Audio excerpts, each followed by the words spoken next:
கிறிஸ்துவுக்குள் பிரியமானவர்களே, இந்த நாளுக்கான மாலை நேரமன்னா அப்போஸ்தலனாகிய பவுல் ரோமருக்கு எழுதின நிருபம் 2ஆம் அதிகாரம் 15வது வசனம். ரோமர் 2:15, ரோமன்ஸ் 2:15. அவர்களுடைய மனசாட்சியும் கூட சாட்சியிடுகிறதுனாலும் குற்றமுண்டு குற்றமில்லை என்று அவர்களுடைய சிந்தனைகள் ஒன்றையொன்று தீர்க்கிறதுனாலும் நியாயப்பிரமாணத்திற்கேற்ற கிரியையை தங்கள் இருதயங்களில் எழுதியிருக்கிறதென்று காண்பிக்கிறார்கள். என்ன ஒன்று அவங்களுடைய மனசாட்சி சாட்சியிடுகிறது. அதனால அவங்க என்ன குற்றம் உண்டா இல்லையாங்கிறத அவங்க ஒவ்வொரு சிந்தையினையும் தீர்க்கிறதுனால அவங்க என்ன பண்ணுறாங்க, இருதயத்தில் எழுதியிருக்கிற நியாயப்பிரமாணத்திற்கு ஏற்றபடி கிரியைகளை நடப்பிக்கிறாங்க. நீங்கள் இதை ரோமர் 13வது அதிகாரம் 5வது வசனம் சொல்லும்போது, ஆகையால் நீங்கள் கோபாக்கினை நிமித்தம் மாத்திரமல்ல மனசாட்சி நிமித்தமும் கீழ்ப்படிய வேண்டும். ஐயோ நியாய தீர்ப்பு வருது, நான் தப்பித்து கொள்ளணும் அப்படிங்கிறதுக்காக நீங்கள் கீழ்ப்படுகிறது இல்லை, உங்களுடைய மனசாட்சி நிமித்தம். அப்போஸ்தலனாகிய பவுல் ரொம்ப அழகாக இதை பற்றி சொல்லும்போது லூக்கா எழுதுகிறாரு. அப்போஸ்தலர் 23வது அதிகாரம் 1வது வசனத்தில் பவுல் ஆலோசனை சங்கத்தாரை உற்று பார்த்து, சகோதரரே, இந்நாள் வரைக்கும் எல்லா விஷயங்களிலும் நான் நல் மனசாட்சியோட தேவனுக்கு முன்பாக நடந்து வந்தேன். எப்படி? நான் நல் மனசாட்சியோட தேவனுக்கு முன்பாக நடந்து வந்தேன். அதே மாதிரி அப்போஸ்தலர் 24வது அதிகாரத்தில் 16வது வசனம் பாருங்க. இதனால் நான் தேவனுக்கும் மனுஷருக்கும் முன்பாக எப்பொழுதும் குற்றமற்ற மனசாட்சியை உடையவனாய் இருக்க பிரயாசப்படுகிறேன். என்ன? நான் தேவனுக்கு முன்பாக குற்றமற்றவனாக விளங்க வேண்டும். நான் ஒரு குற்றம் இல்லாதவனாக. என காரணம் என்ன? என் மனசாட்சிக்கு முன்பாக இதை மிக தெளிவாக திரும்ப திரும்ப சொல்லக்கூடிய ஒரு காரியம்.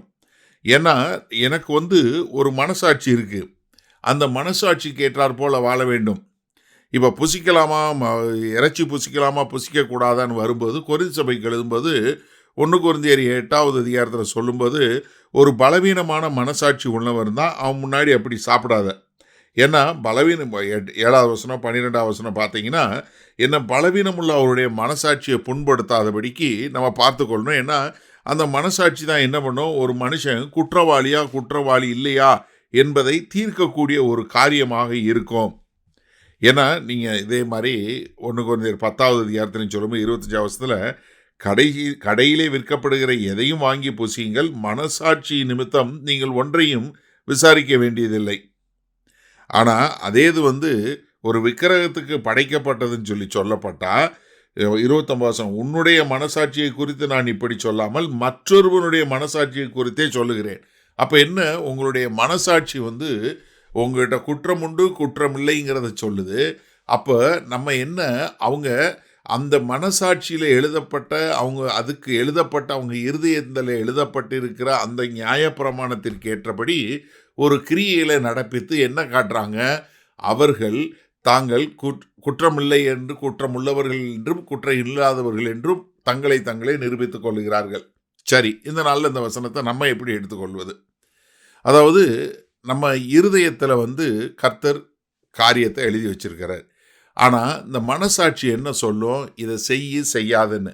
அந்த மனசாட்சியினுடைய சத்தத்தை கேட்டு அதற்கு கீழ்ப்படுகிறவர்களாக இருக்க கற்றுக்கொள்ளணும். ஆனால் என்ன ஆகும் அப்படின்னு சொல்லி பார்த்தீங்கன்னா, இந்த மனசாட்சி உங்களுக்கு இதை செய்யாதன்னு சொல்லும்போது அதை மீறி நீங்கள் செய்ய உங்களுடைய இருதயம் கடினப்பட்டு போயிடும். அப்போ மனசாட்சியினுடைய சத்தமும் சரி, மனசாட்சி அப்போஸ்தலனாகிய பவுல் தீமோத்தேயுக்கு எழுதும், மனசாட்சியில் சூடுண்டவர்கள் என்று சொல்லக்கூடிய காரியம் என்ன ஆயிரும், மனசாட்சியில் உணர்வு இல்லாமல் போயிடும். இப்போ ஒரு காரியம் செய்யாத அப்படி சொல்லும்போது திரும்ப திரும்ப செய்யும்போது நீங்கள் என்ன பண்ணிடுறீங்க, உங்களுடைய மனசாட்சியை நீங்கள் கடினப்படுத்தி அந்த மனசாட்சி உங்களை ஒன்றும் செய்யாதபடி பார்க்கக்கூடியது. இன்றைக்கு அநேகர் பலவிதமான போதை பொருள்களால் இல்லை வேறு பல காரியங்களால் அடிமைத்தனத்துக்கு போவது எதனால் யோசிச்சு பாருங்க. ஒரு மது அருந்தக்கூடியவன் இல்லை ஒரு ட்ரக் எடுக்கக்கூடிய போதை பொருள் எடுத்து என்ன பண்ணுறாங்க, தங்களுடைய மனசாட்சி தங்களை காயப்படுத்தாதபடி பார்த்துக்கொள்கிறாங்க. ஆனால் அந்த மனசாட்சி அவங்கள உறுத்தும் போது அவங்க செய்ய வேண்டியது என்ன, கர்த்தராகிய இயேசு கிறிஸ்துக்கிட்ட ஆண்டவரே என்னுடைய பாவங்களை மன்னியுங்கள் என்று சொல்லக்கூடிய ஒரு காரியத்தை கேட்டு அவர்கள் தேவனோடு ஒப்புரவாக வேண்டும். மாறாக அவங்க என்ன பண்ணுறாங்க, தேவனுக்கு விரோதமான காரியங்களை செய்ய கற்றுக்கொள்கிறாங்க. அதனால என்ன பண்ணுறாங்க, தங்களுடைய மனசாட்சியை பலவீனப்படுத்த, மனசாட்சியினுடைய சத்தம் தங்களை நெருக்காதபடி. அதனால தான் இன்றைக்கி நிறைய பேர் என்னால் தூங்க முடியல, என்னால் நிம்மதியாக இருக்க முடியல, எனக்கு ரொம்ப மனசு கஷ்டமாக இருக்குன்னு சொல்கிறாங்க இல்லையா? அவர்கள் செய்ய வேண்டியதெல்லாம் என்ன, தங்களுடைய இருதயத்தில் அந்த மனசாட்சியை காயப்படுத்தாதபடி காத்துக்கொள்வோமா? வல்லபிதாவே, இந்த அருமையான நல்ல நாளுக்காய் நன்றி. எல்லாருடைய இருதயங்களையும் நியாயப்பிரமாணத்தை எழுதியிருக்கிறீங்க. எல்லாருக்கும் அந்த மனசாட்சி என்கிற உள்ளுணர்வை கொடுத்துருக்கீங்க.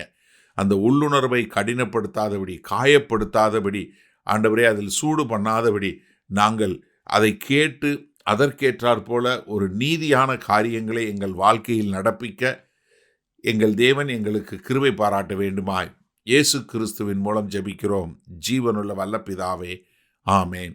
கர்த்தர் உங்களை ஆசீர்வதிப்பாராக. நாம் நாளை காலை தினசரி தியானத்தில் சந்திப்போம். Good night.